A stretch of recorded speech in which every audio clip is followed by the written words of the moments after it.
गुरु प्यारी साध संगत जी, आज की कहानी बहुत खास होने वाली है क्योंकि आज की इस कहानी में हम जानेंगे भगवान को प्रसन्न कैसे करें। क्योंकि आजकल लोग कहते हैं भगवान हमसे नाराज है, तो आज हम जानेंगे कि क्या भगवान हमसे नाराज होते हैं और हमें दुख देते हैं। तो चलिए ज्यादा समय न गवाएं, आज की यह कहानी शुरू करते हैं। उससे पहले दोस्तों, स्वागत है आप सभी का आपके अपने चैनल गुरु नानक साखी में। आशा करते हैं आप सभी अच्छे और स्वस्थ होंगे। चलिए अब कहानी शुरू करते हैं। दोस्तों, यमुना नदी के किनारे बसे वृंदावन के जीवंत गांव में अर्जुन नाम का एक युवक रहता था। 25 साल की उम्र में अर्जुन अपने दयालु हृदय और भगवान कृष्ण के प्रति अटूट भक्ति के लिए जाने जाते थे। कृष्ण की दिव्य लीलाओं से सराबोर यह गांव आध्यात्मिकता से गुलजार था, लेकिन अर्जुन को अपनी आत्मा में बेचैनी महसूस होती थी। वो अक्सर सोचता था, कोई वास्तव में भगवान को कैसे प्रसन्न कर सकता है?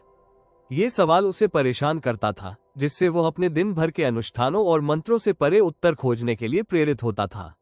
अर्जुन की सुबह गांव के मंदिर से शुरू होती थी, जहां वो कृष्ण की मूर्ति के सामने फूल चढ़ाता और दीप जलाता था। उसकी बांसुरी ऐसी होती थी मानो दुनिया को मंत्रमुग्ध करने के लिए तैयार हो। पुजारियों ने उसके समर्पण की प्रशंसा की, लेकिन अर्जुन को लगा कि उसके कार्य यांत्रिक हैं, जिसमें वह गहराई नहीं है जिसकी उसे चाह थी। एक दिन जब वो एक विशाल बरगद के पेड़ के नीचे बैठा था, तो स्वामी रामानंद नाम के एक बुजुर्ग साधु उसके पास आए। साधु की आंखें ज्ञान से चमक रही थीं और उसके भगवा वस्त्र हवा में लहरा रहे थे। साधु ने कहा, युवा अर्जुन, तुम्हारा हृदय ईश्वर की खोज करता है, लेकिन केवल कर्मकांड ही इस अंतर को पाट नहीं सकते। ईश्वर को प्रसन्न करने के लिए तुम्हें सत्य, प्रेम और निस्वार्थता के मार्ग पर चलना चाहिए। कृष्ण हर आत्मा में निवास करते हैं, उनकी सेवा करो और तुम उनकी सेवा करोगे। अर्जुन की आंखें चौड़ी हो गईं। लेकिन स्वामी जी, मैं कैसे शुरू करूं? दुनिया बहुत बड़ी है और मेरे कार्य बहुत छोटे लगते हैं। साधु मुस्कुराए, जहां तुम खड़े हो वहीं से शुरू करो। कृष्ण तुम्हारे कर्मों के आकार को नहीं बल्कि तुम्हारे इरादे की पवित्रता को मापते हैं। जाओ, लोगों के बीच रहो और अपने जीवन को एक भेंट बनाओ। प्रेरित होकर अर्जुन ने वृंदावन और उससे आगे की यात्रा शुरू करने का फैसला किया, ताकि साधु के शब्दों को मूर्त रूप दे सके। उनका पहला पड़ाव राधाबाई का घर था, जो गांव के बाहरी इलाके में रहती थी। राधाबाई कमजोर थी, उनकी छोटी सी झोपड़ी उपेक्षा के बोझ तले ढह रही थी। अर्जुन ने देखा कि वो दूर के कुएं से पानी लाने के लिए संघर्ष कर रही थी। बिना किसी हिचकिचाहट के उन्होंने उनकी बाल्टी ली और उसे भर दिया और रोजाना लौटने का वादा किया। बेटा, तुम एक बूढ़ी औरत के लिए खुद को क्यों परेशान कर रहे हो? राधाबाई ने कांपती हुई आवाज में पूछा। अर्जुन उसके सामने घुटनों के बल बैठ गया। माँ, अगर कृष्ण तुम में रहते हैं तो तुम्हारी सेवा करना ही मेरी पूजा है। राधाबाई की आंखों में आंसू भर आए और उसने उसे आशीर्वाद दिया। उसकी कृतज्ञता ने अर्जुन के दिल को गर्म कर दिया। हर दिन वो उसकी जरूरतों का ख्याल रखता था, उसकी झोपड़ी की मरम्मत करता, उसके लिए खाना लाता और कृष्ण के चमत्कारों की कहानियां सुनता। उसके जरिए अर्जुन ने सीखा कि भगवान को प्रसन्न करने की शुरुआत दुनिया द्वारा भुलाए गए लोगों के लिए करुणा से होती है। अर्जुन की दयालुता की बात फैल गई और जल्द ही गांव के बच्चे उसका अनुसरण करने लगे, उसे भैया कहने लगे। उनमें से एक 10 वर्षीय अनाथ मीरा थी, जो मंदिर के पास फूल बेचती थी। मीरा की संक्रामक हंसी ने उसकी कठिनाइयों के दर्द को छिपा दिया। अर्जुन ने उसके फटे हुए कपड़े और नंगे पैर देखे और एक शाम उसने उसे अपनी मामूली बचत से खरीदी गई एक नई पोशाक और एक जोड़ी चप्पल भेंट की। भैया, तुम मेरी इतनी परवाह क्यों करते हो? मीरा ने अपने उपहारों को थामते हुए पूछा। अर्जुन ने उसके बालों को सहलाते हुए मुस्कुराते हुए कहा, क्योंकि कृष्ण तुम्हारी मुस्कान में नाचते हैं मीरा।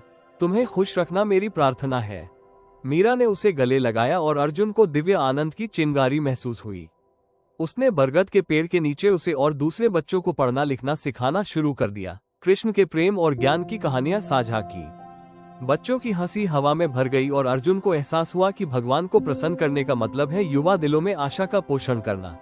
जैसे जैसे महीने बीतते गए, अर्जुन की सेवा के कार्य बढ़ते गए।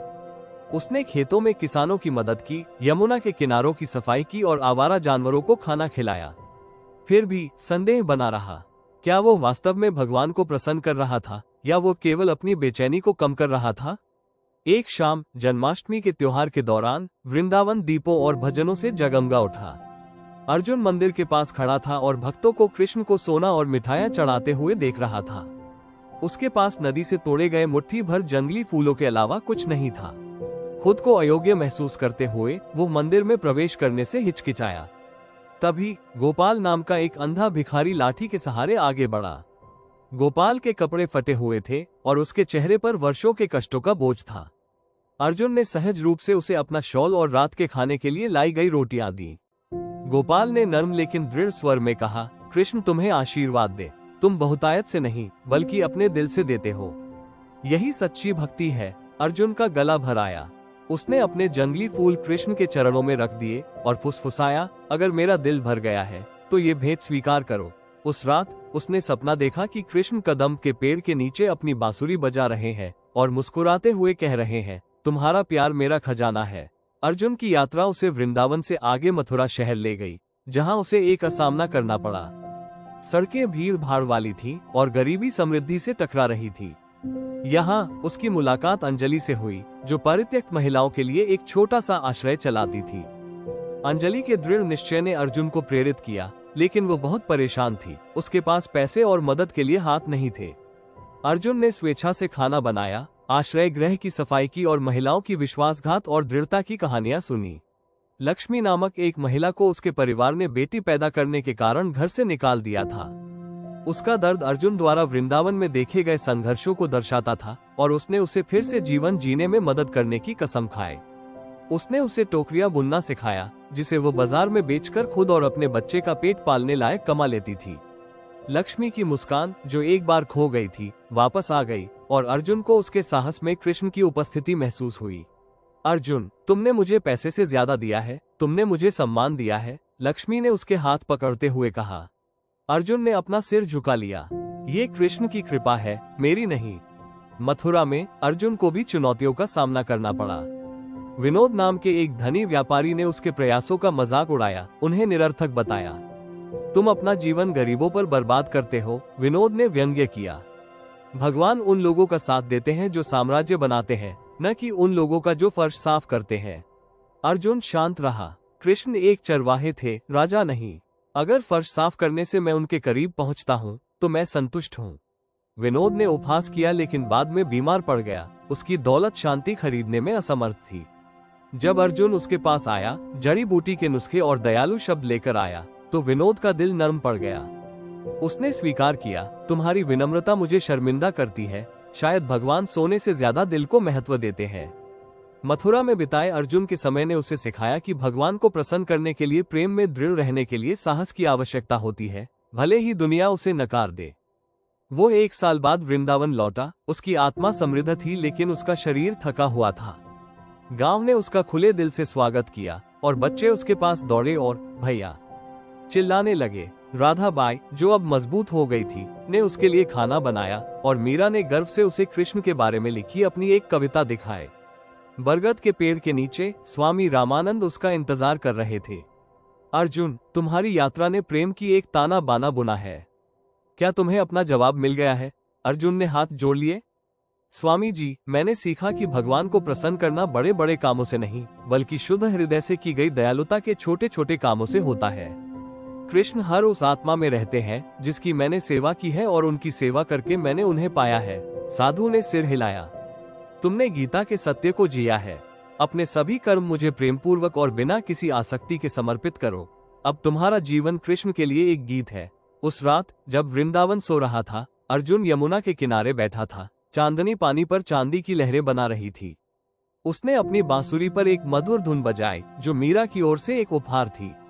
धुन में उसका आभार, उसके संदेह और कृष्ण के प्रति उसका प्रेम समाहित था।